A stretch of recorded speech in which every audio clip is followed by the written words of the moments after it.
दोस्तों टाटा मोटर्स ने अपने क्वार्टर फोर के रिजल्ट को डिक्लेयर कर दिया है। बहुत ही ज़बरदस्त रिजल्ट रहा है इस बार। आप देख सकते हो कि पिछले कई सालों के रिकॉर्ड टूटे हैं और ज़बरदस्त डिविडेंड का ऐलान भी किया है।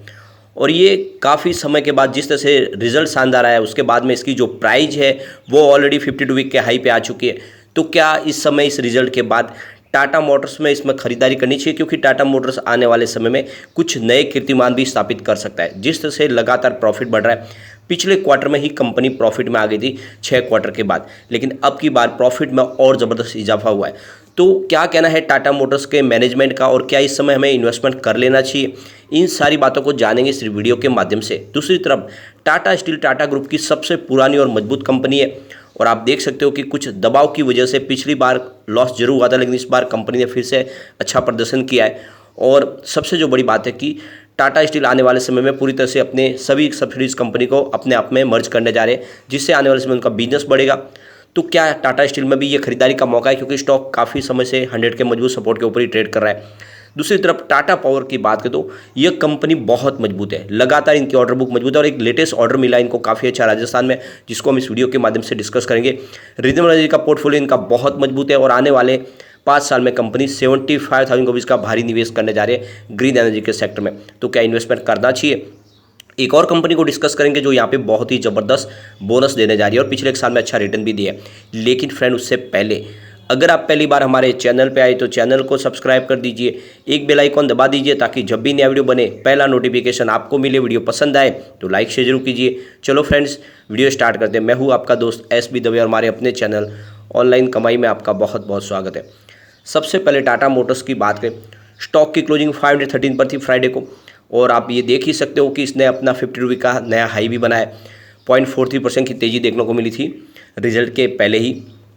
अब देख सकते हो टाटा मोटर्स ने लगातार जो कंपनी लॉस में चली थी, अब ज़बरदस्त प्रॉफिट में आ चुकी है, और कंपनी ने क्वार्टर फोर में करीब 5,407 करोड़ का ज़बरदस्त प्रॉफिट बताया। अब पिछले साल सेम क्वार्टर की बात करें तो 1,030 रुपीज़ का कंपनी को लॉस था, तो कंपनी 1,000 करोड़ के लॉस से सीधा 5,500 करोड़ के प्रॉफिट में आ चुकी है, और कंपनी को 1,05,930 रुपीज़ का इनकम भी हो चुकी है। यानी कंपनी अच्छी खासी इनकम जनरेट कर चुकी है इस क्वार्टर के दौरान। पिछले साल सेम क्वार्टर में कंपनी की इनकम 78,439 रुपीज़ के आसपास थी, तो इस हिसाब से देखें तो कंपनी की इनकम में 35% की ज़बरदस्त वृद्धि देखने को मिल रही है। कंपनी के मार्जिन की बात करें 11.1% से बढ़कर ये भी 12.4% तक पहुंच चुका है।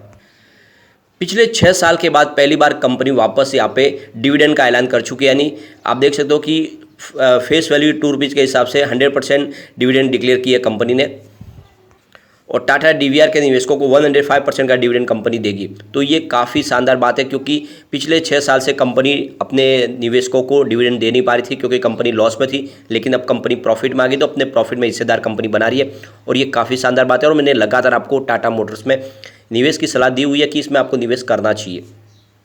टाटा मोटर्स के chief financial officer PB Balaji का कहना है कि हमारा जो इस समय जो प्रदर्शन है काफ़ी शानदार है, और जिस तरह से ऑल टाइम हाई पे हमारा इस समय जो देखे तो बिजनेस दिख रहा है, उसके पीछे वजह है कि जो हमारा मिक्स बिजनेस है वो सारा का सारा बेहतर प्रदर्शन कर रहा है, और चिप शॉर्टेज की जो कमी थी वो भी पूरी हुई है, उसकी वजह से भी वो अच्छा खासा हमें उसका बेनिफिट देखने को मिला। इसके अलावा काफ़ी अच्छा कैश फ्लो जनरेट हो रहा है, यानी कुल मिला के कंपनी अंदर से मजबूत हो रही है।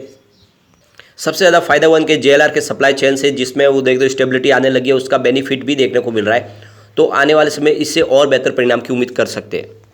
टाटा मोटर्स के जो लग्जरी सेगमेंट है JLR का, उसमें भी देखें तो 7.1 बिलियन पाउंड्स की यहाँ पे वृद्धि देखने को मिल रही है। यानी क्वार्टर फोर के दौरान 49% की ईयर ऑन बेसिस पे यहाँ पे वृद्धि है, और इसके पीछे वजह है कि चिप सप्लाई में इंप्रूवमेंट देखने को मिल रहा है। और जो होलसेल इनका बिजनेस उसमें क्वार्टर फोर, उसमें 94,649 यूनिट इन्होंने बेचे, जहाँ पे 24% की ईयर ऑन बेसिस पे वृद्धि देखने को मिल रही है। फिलहाल कंपनी के ऑर्डर बुक की बात करें, यहाँ पे करीब 2 लाख यूनिट की ऑर्डर बुक इनके पास मजबूत है, और ये आने वाले समय में आप देखें तो जितने मॉडल्स हैं इनके बहुत तेज़ी से आगे बढ़ेंगे। फिलहाल range rover sport and defender की ही 76% की ऑर्डर बुक है, यानी ये मॉडल बहुत तेज़ी से बिक रहे हैं।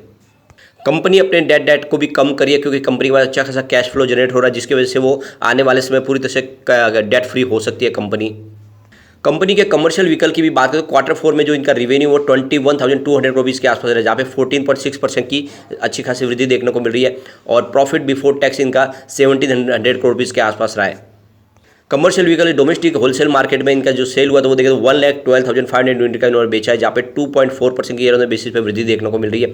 और डोमेस्टिक रिटेल बिजनेस की बात करें तो 1,14,200 यूनिट इन्होंने बेचे हैं, जहाँ पे 6% की ईयर बेसिस पे वृद्धि देखने को मिल रही है। कंपनी का जो ईवी सेगमेंट का बिजनेस है वो भी काफ़ी अच्छा कर रहा है। देख सकते हो इनकी जो 1500 बसें जो दिल्ली में, इसके अलावा 921 बस इन्होंने बेंगलुरु के लिए और 200 बस इन्होंने जम्मू कश्मीर के लिए ईवी सेगमेंट में भी दी हुई है। तो कुल मिलाकर इनकी ऑर्डर बुक मजबूत है। ईवी सेगमेंट में भी इनका कामकाज बहुत तेजी से बढ़ रहा है। टाटा मोटर्स का पैसेंजर व्हीकल का रिवेन्यू भी काफ़ी अच्छा रहा, करीब 12,100 करोड़ रुपये के आसपास रहा है। 15.3% की ईयर बेसिस पे वृद्धि देखने को मिल रही है। तो कुल मिला के सभी सेगमेंट काफ़ी अच्छा कर रहे हैं और इस वजह से देखें तो टाटा मोटर्स आने वाले समय एक तेज़ी का दौर ला सकता है। अब यहाँ पे हम चलते हैं टाटा पावर की तरफ। 207 पर क्लोजिंग थी, जहाँ पे 0.36% की हमें तेजी देखने को मिली। आप देख सकते हो कोविड काल में स्टॉक 28 के आसपास था, उस हिसाब से इसने 300 तक की जो हाई बताई ये एक तरह से मल्टीबैगर साबित हुआ। लेकिन अभी पिछले 1-2 साल से हम इंतजार करें कब स्टॉक फिर से वो शानदार प्रदर्शन करेगा, क्योंकि उतने ऊपर के लेवल से अभी समय लगभग 100 रुपीज़ के आसपास नीचे। लेकिन पिछले एक महीने में स्टॉक ने 5.5% की शानदार तेजी भी बताई है। अब यहाँ पे काफ़ी अच्छा इनको ऑर्डर मिला है। टाटा पावर की जो सब्सिडीज कंपनी है टीपी सूर्या, और इन्होंने एक पीपीए साइन किया टाटा पावर के साथ में, जिसमें 200 मेगावाट का सोलर प्रोजेक्ट लगाना है राजस्थान में। तो यहाँ पे देख सकते हो इस पीपीए के तहत देखें तो करीब 200 मेगावाट का सोलर प्रोजेक्ट लगाया जाएगा बीकानेर राजस्थान में, और ये 2024 तक कमीशन होगा। इसमें आप देख सकते हो कि दोनों को ही बेनिफिट होगा। आप ये देख सकते हो कि ये 25 साल के लिए दोनों के बीच एग्रीमेंट हुआ है। जैसे कि ये टीपी सूर्या भी ऑलरेडी टाटा पावर की ही सब्सिडीज कंपनी है। तो इस प्रोजेक्ट के तहत देखें तो आप देख सकते हो कि बस और ये सेंट्रल ट्रांसमिशन यूटिलिटी को सप्लाई किया जाएगा। इसके अलावा 485 मिलियन यूनिट एनर्जी जनरेट होगी इससे पर एनुअल। फिलहाल टीपीआरएल की टोटल कैपेसिटी, इंस्टॉल कैपेसिटी की बात करें तो 6,788 मेगावाट तक पहुंची, जिसमें 3,970 मेगावाट सोलर प्रोजेक्ट है, इसका 2,988 विंड प्रोजेक्ट है। तो कुल मिला के ये काफ़ी अच्छा इनका कामकाज है और रिन्यूएबल सेक्टर में तेज़ी से कंपनी आगे बढ़ रही है, और ऐसे में टाटा पावर में ये निवेश का सुनहरा मौका है। अगर हम कंपनी के रेवेन्यू की बात करें तो लगातार बढ़ रहा है। 2019 में जहाँ पे 29,881 करोड़ के आसपास रेवेन्यू था, जो 2023 तक बढ़ के 55,109 करोड़ तक पहुँच गया। ज़बरदस्त वृद्धि हुई है। प्रॉफिट को देखें तो 2020 में कोविड काल के दौरान ये सिर्फ 1,017 करोड़ का प्रॉफिट था, वो 2023 आते बढ़ के 3,336 करोड़ तक पहुँच गया। यानी लगातार हर क्वार्टर में आपको तेज़ी से प्रॉफिट बढ़ता हुआ दिखाई देगा। ऐसे में स्टॉक बहुत जल्द मल्टीबैगर बन सकता है, इसमें वो काबिलियत भी है। और ईवी सेगमेंट में कंपनी बहुत तेज़ी से आगे बढ़े। इसके अलावा ईवी चार्जिंग का कंपनी काम कर रही है। आने वाले 5 साल में company 25,000 total EV charging establish करने जा रही है। तो ये बहुत बड़ा विजन है, ऐसे में आपको इसमें इन्वेस्टमेंट जरूर करना चाहिए। चलते हैं टाटा स्टील की तरफ। 106 पर क्लोजिंग थी, जहाँ पे 1.57% की गिरावट देखने को मिली।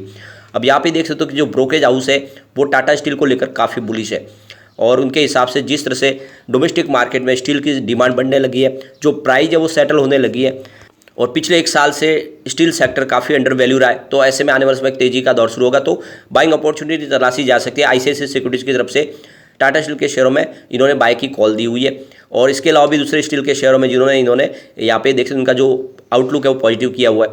तो कुल मिला के देख सकते हो कि चाइना की तरफ से भी पॉजिटिव सिग्नल निकल के आ रहे हैं। इसके अलावा डोमेस्टिक मार्केट काफ़ी अच्छा कर रहा है। जिस तरह से रेसिडेंशियल प्रोजेक्ट में डिमांड बढ़ने लगी है, तो इसका इफेक्ट देखने को मिलेगा। सरकार ने इस बार देखे तो रेलवेज के लिए भी काफ़ी ज़्यादा कैपेक्स बढ़ा दिया गया, उसका फायदा भी देखने को मिलेगा। तो ये जो सारी बातें साबित करिए कि स्टील सेक्टर में जो काफ़ी समय से मंदी थी, वहाँ पे तेजी का दौर शुरू हो सकता है। तो यहाँ पे उन्होंने जो यहाँ पे अपने हिसाब से जो रिकमेंडेशन दी है, जिसमें आप देखो जिंदाल स्टील में बाय की कॉल है, जिंदाल स्टेनलेस में बाय की कॉल है, SMEL में बाय की कॉल है, और APL अपोलो में बाय की कॉल है। इसके अलावा NMDC में ऐड की कॉल दी हुई है। टाटा स्टील में भी उन्होंने ऐड की कॉल, यानी यहाँ पे इस लेवल पे आपको शेयर ऐड करने चाहिए। सेल में उन्होंने रेटिंग को रिड्यूस कर दिया, यानी उसमें से आपको निकलना चाहिए। JSW स्टील में तो बिल्कुल सेल की रेटिंग, यानी JSW स्टील में इस समय निवेश की सलाह नहीं बन रही है। तो कुल मिला के देख सकते हो कि ब्रोकरेज हाउस की राय भी निकल के आ रही है, और काफ़ी ज़्यादा ब्रोकरेज हाउस इस समय 150 के टारगेट भी दे रहे। यहाँ पे एक बड़ी अपडेट और निकल के रहे, टाटा स्टील माइनिंग लिमिटेड ने यहाँ पे देख दो BPCL के साथ में एक MOU साइन किया है, जिसके तहत BPCL उसको ओडिशा के उनके प्लांट के लिए, जो माइनिंग प्लांट है वहाँ पे LNG की सप्लाई करेगी, यानी क्लीन फ्यूल के माध्यम से उसका कारोबार आगे बढ़ेगा, जिसकी वजह से जो कार्बन फुटप्रिंट है उसमें कमी आएगी। यानी पोल्यूशन किस तरह से कम किया जाए उसके ऊपर टाटा स्टील काम करिए, और ये काफ़ी बड़ा फैसला है। तो ये एग्रीमेंट जो साइन हुआ उसके तहत वहाँ पे पाइपलाइन के माध्यम से LNG सप्लाई की जाएगी टाटा स्टील के माइनिंग प्लांट के ऊपर। आने वाले समय इसका बेनिफिट भी टाटा स्टील को मिलेगा, और वो अपने जीरो कार्बन पॉलिसी के तहत आगे बढ़ने में उनको मदद मिलेगी। तो एक लॉन्ग टर्म का नजरिया लेकर टाटा स्टील में इन्वेस्टमेंट करना चाहिए। कंपनी आने वाले समय अपनी सारी सब्सिडीज कंपनी को अपने में मर्ज करने जा रही है, जिससे इसका बिजनेस बढ़ेगा और खर्च में कटौती आएगी। अब हम चलते हैं उस स्टॉक की तरफ जो आपको बहुत ही शानदार बोनस देने जा रही है। यहाँ पे हम बात करें इंडिया मार्ट इंटरमेश के लिए। अब ये कंपनी के बारे में बोले तो यह एक ऑनलाइन प्लेटफॉर्म है जो होलसेल और रिटेलर को आपस में जोड़ता है और उनके लिए एक काफ़ी शानदार वरदान साबित हो रहा है। कंपनी 5895 पे स्टॉक की प्राइस थी फ्राइडे को, जहाँ पे 0.26% की गिरावट देखने को मिली, लेकिन पिछले एक साल में स्टॉक ने 40% का जबरदस्त रिटर्न दिया है। यानी आप देख सकते हो कि 4200 के आसपास स्टॉक था, वो इस समय 5800 के आसपास है। काफ़ी ज़बरदस्त प्रदर्शन कर चुका है और अब कंपनी बोनस देने जा रही है, यानी एक शेयर के ऊपर एक शेयर आपको बोनस मिलेगा। इसकी एक्स बोनस डेट है 21/6/2023 और रिकॉर्ड डेट भी है 21/6/2023। तो इसके पहले अगर आपके डीमेट अकाउंट में शेयर आ जाए तो बिल्कुल आपको बोनस मिल सकता है, तो बोनस का आप फायदा उठा सकते हैं। लेकिन फ्रेंड, कोई भी इन्वेस्टमेंट करने से पहले अपने फाइनेंशियल एडवाइजर्स के बारे में ले ले या अपना खुद का रिसर्च करें, क्योंकि मैंने वीडियो आपके एजुकेशनल पर्पज के लिए ही बनाया। वीडियो पसंद आए तो लाइक से जरूर कीजिए और चैनल को सब्सक्राइब कर दीजिए। Thank you friend.